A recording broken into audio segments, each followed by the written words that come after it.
It's the oldest story in the bureaucracy. Hey, I am Chuck the Bureaucrat, and a while back, one of you asked a question that at first glance looks like some kind of esoteric question, but in reality, it has to do with some of the most basic budgetary wrangling that goes on in the Pentagon.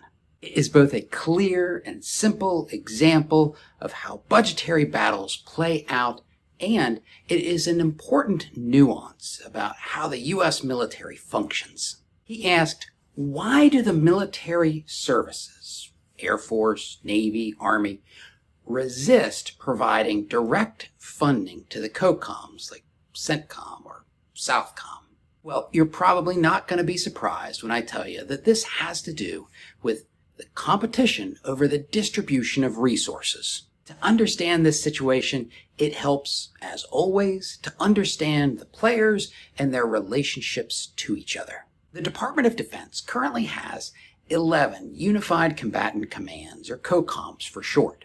These COCOMs are organized either geographically with a physical area of responsibility, an AOR, and like Indo-PACOM would be a good example of that.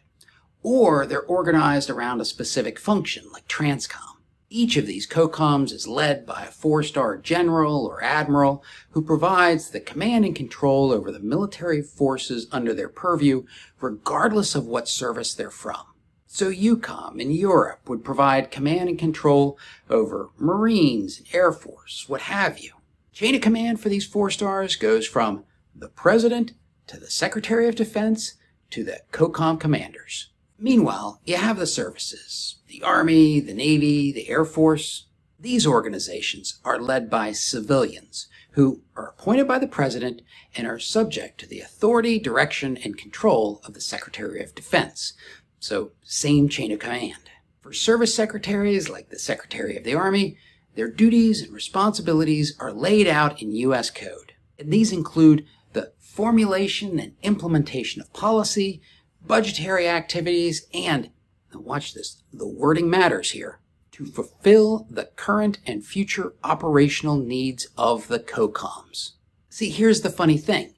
It's not the Army or any other service's mission to fight and win our nation's wars. Units of the Army fight and win our nation's war while under the command of the COCOMs. Services just provide those units. But here's something else that's really strange about this relationship. The COCOMs do not directly request appropriations. That's a service function. The COCOMs primarily get their resources through an arrangement that's called a Combatant Command Support Agency. DoD 5100.03 lays out all the responsibilities associated with this support. Each COCOM has a supporting service, like SOUTHCOM gets its support from the Army. And the secretaries of the military departments are charged with programming and budgeting to fund, without reimbursement, the administrative and logistical support required by the supported Combatant Command headquarters. Notice how it says administrative and logistic support. That's going to come back in a second. Plus, the services can designate their subordinate commands to provide this support to the COCOMs.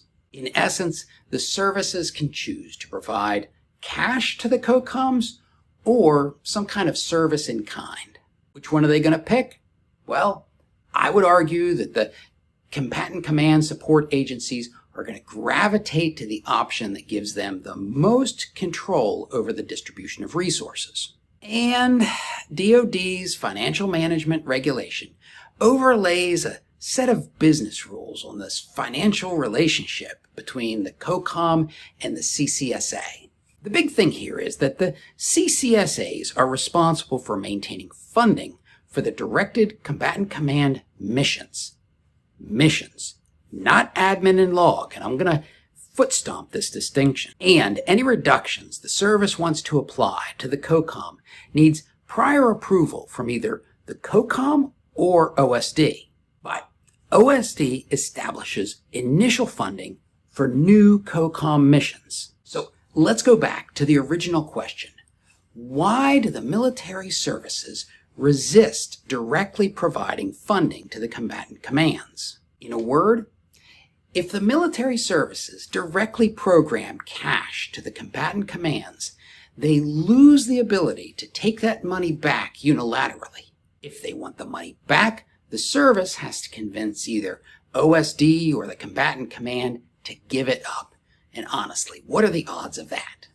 Not really good. That is one of the big reasons that services prefer to provide support in kind. And you might be thinking, so what? Isn't this just some esoteric, bureaucratic red tape? Well, kinda. But if you work at OSD or on the Joint Staff, or you're in a COCOM headquarters or a service headquarters, it's really hard not to get caught up in this flappadoodle. There is a pattern to this relationship that once you understand it, it helps keep things much more gentlemanly. For our purposes, you can broadly split the calendar into two halves. From January to June, the services build their POMs. From July to December, OSD scrutinizes those POMs and they build their presidential budget request. And sure, there's a lot more going on, but for our purposes, we're going to keep it simple. Normally, the combatant commanders send a letter to the service chiefs, 4-star to 4-star, listing the things that they want. These letters usually show up like February or March, early enough that the services can consider them as they're building their own POM. Obviously, the idea behind these letters is to get the services to shift their budgets to align with the COCOM priorities.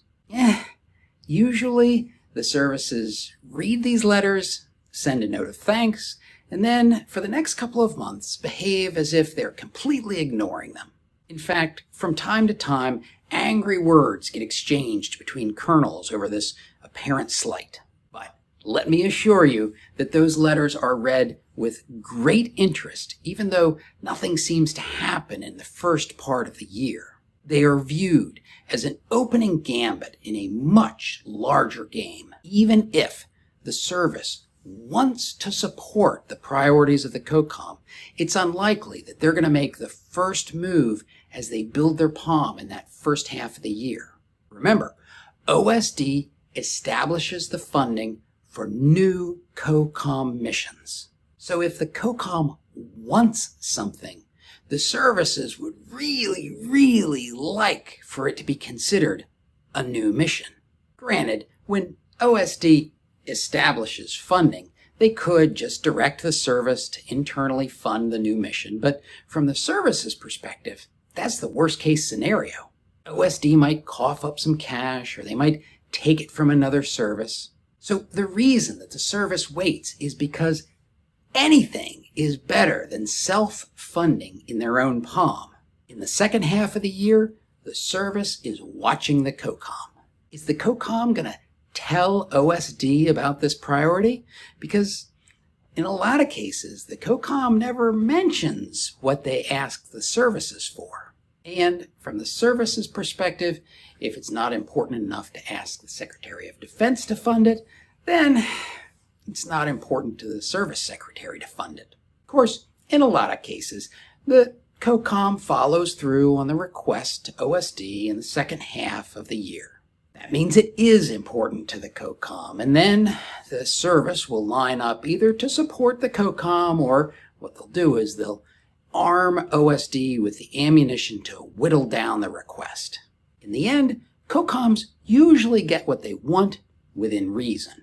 Services maintain their control over resources within reason, and DoD gets to hammer out priorities through an informed discourse. So yes, very esoteric and very bureaucratic, but not erratic or irrational. And if you can contribute to navigating this experience smoothly, you can significantly contribute to your command's success. Want to see another example of pretty strange behavior that's really rooted in simple and logical rules?